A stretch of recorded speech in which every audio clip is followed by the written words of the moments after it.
এখানে প্রশ্নটা এসছে যে ব্রেন টিউমারের পেশেন্টগুলো রমজানে কিভাবে ম্যানেজ করা হবে।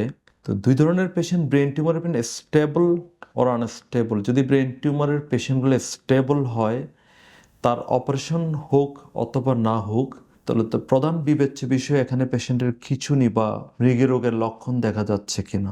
অপারেশনের আগেও হতে পারে, অপারেশন হওয়ার পরেও কিন্তু খিঁচুনির জিনিসটা ম্যানেজ করতে হবে।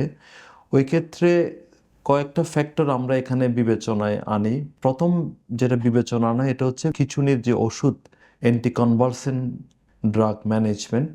এই ড্রাগসটা দিতে হবে অবশ্যই একটু হিসাব করে মানে যে ড্রাগের হাফ লাইফ অথবা যে কর্মক্ষণ অথবা কতক্ষণ কাজ করবে, যেটাকে হাফ লাইফ বলা হয়, এটা হাফ লাইফ যেন দীর্ঘ হয়।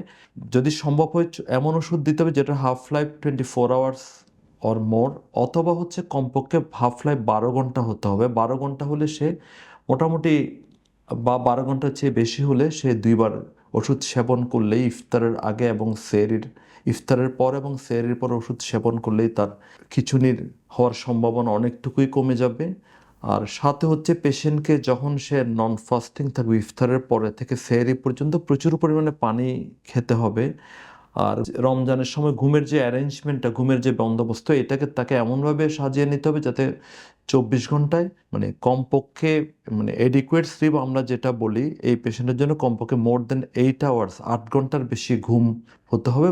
যদি সম্ভব হয় আরও একটু বেশি ঘুমাবে, কারণ ঘুমের অপর্যাপ্ততা, পানির শূন্যতা, এগুলোও কিন্তু একটা খিঁচুনিকে উজ্জীবিত করার বা উদ্দীপিত করার একটা কারণ হিসেবে কাজ করে।